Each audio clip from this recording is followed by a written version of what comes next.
É uma feira de lançamento de produtos para quem está plugado ou quer se plugar na internet, que já possam estar utilizando esse sistema. Mas isso vai demorar um pouco mais a chegar para o usuário comum. Pois hoje é cada vez mais comum ouvir a seguinte opção: gostaria de pagar com criptomoedas? Oi gente, tudo bem? Eu sou fotógrafo de moda e artista visual. Acabei esquecendo de falar o meu nome, né?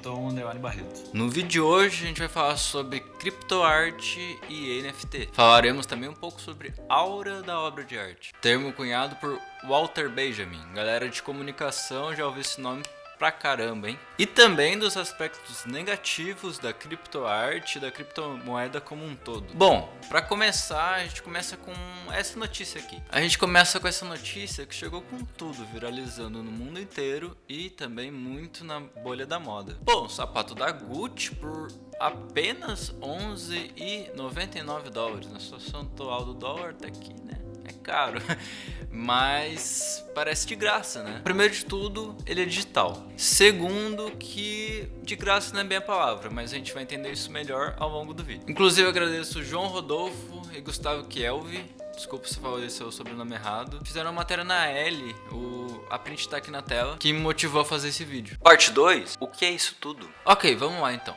Primeiro de tudo, o que é criptomoeda? Criptomoedas são uma classe de ativos financeiros. Alexa sempre muito bem presente aqui no vídeo. Obrigado, Alexa. Amazon, nota nós. Ou seja, é uma forma nova de dinheiro, utilizada de forma normal, com transações, e pode ser trocada também por dinheiro comum. Comum no sentido de dólar, real, ela pode ser trocada por esses dinheiros mais convencionais. Ok, então entendi o que é criptomoeda. Mas agora o que é criptoarte? Bom, a Alexa deu uma bugada para responder o que é criptoarte. Então eu vou ler aqui do Wikipedia. Criptoarte ou colecionáveis digitais é a produção artística registrada através de um blockchain. Pode ser digital ou física, música, pintura, etc. Ou qualquer outra obra que tenha sido tokenizada, ou seja, transformada em token através da blockchain. Bem importante frisar no negócio do token.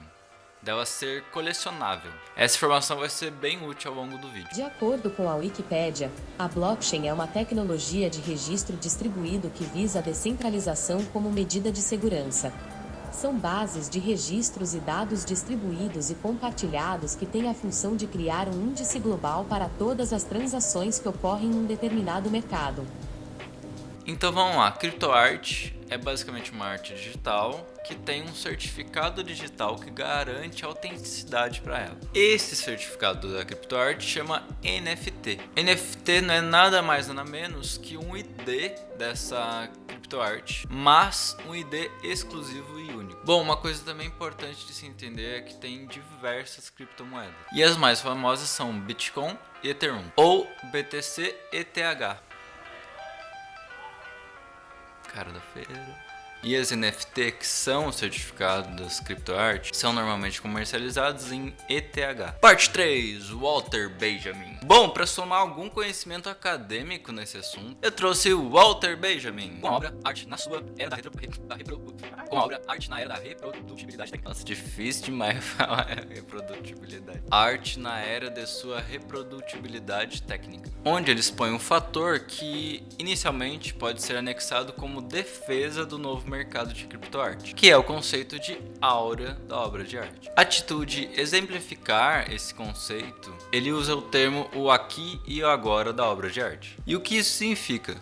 Significa que quando você está de frente para a Mona Lisa no Louvre ou da Bapuru no Museu de Arte Latino-Americana, a autenticidade dela garante poder para a obra. Esse poder em questão é a aura. Todo o contexto que a obra carrega, seja ele religioso, histórico, social, são parte da aura dela, e por isso que ele cria esse campo que é o aqui e agora da obra de arte. Bom, o que isso tem a ver com NFT e criptoarte? Tem que a partir do momento que você cria um NFT para sua criptoarte, ele garante unicidade e autenticidade para esse objeto. Dessa forma, ele acabaria por nunca perder sua aura, porque ele continuaria único, tal qual uma Mona Lisa ou uma Bapuru. Só que peraí, a gente vai agora entender um contraponto a partir da própria teoria de Walter Benjamin. Porque apesar da NFT garantissem autenticidade e unicidade para a criptoarte, não há nenhuma fiscalização nesse sistema. Então o que acontece? Com isso,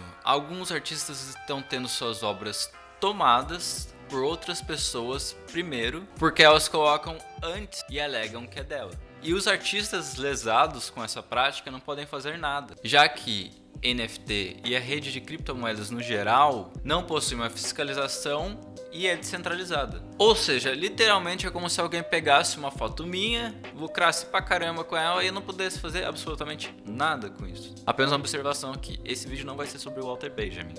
Eu só trouxe ele bem superficialmente, mas em breve a gente fala com ele com calma, porque ele vai aparecer bastante aqui ainda. Parte 4, ecologia. Bom, o que ecologia e criptomoedas têm a ver? Parece que nada a princípio, né? Para abrir parte desse vídeo, eu vou usar esses números. Quanto custa em eletricidade um NFT? A energia usada por um NFT é de 340 kW.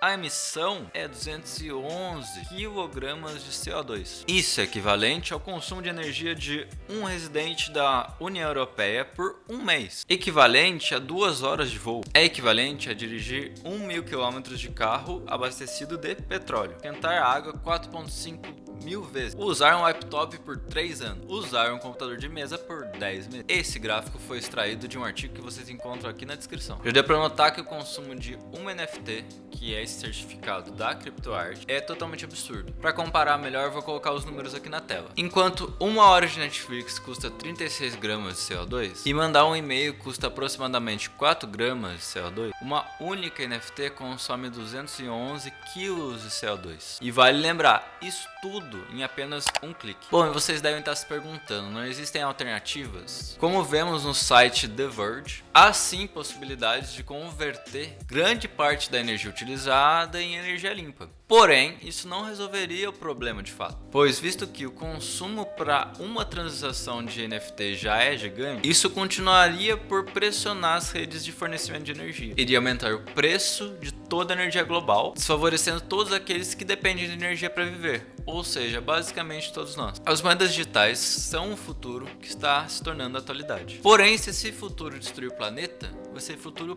para quem? A não ser que haja uma mudança na forma de gerir esse sistema, ele vai se tornar totalmente inviável ecologicamente em breve, agora, já. Galera, eu espero que tenham gostado desse vídeo. Eu trouxe esse tema porque ele tá bem em alta e eu acho que falta um pouco de informação em português, principalmente. Então tentei trazer algumas coisas, as referências são em maior parte em inglês, mas o Google Tradutor tá aí e pode ajudar vocês. Quero agradecer o Matheus Salles e o Mazi, porque me ajudaram muito a entender grande parte do problema desse novo mercado. Todas as minhas redes sociais estão na descrição. Se você gostou do vídeo, por favor, curta o vídeo, se inscreva no canal. Se você não gostou, dê um não gostei e diga nos comentários o porquê você não gostou. Obrigado por assistirem, beijo, valeu, tchau.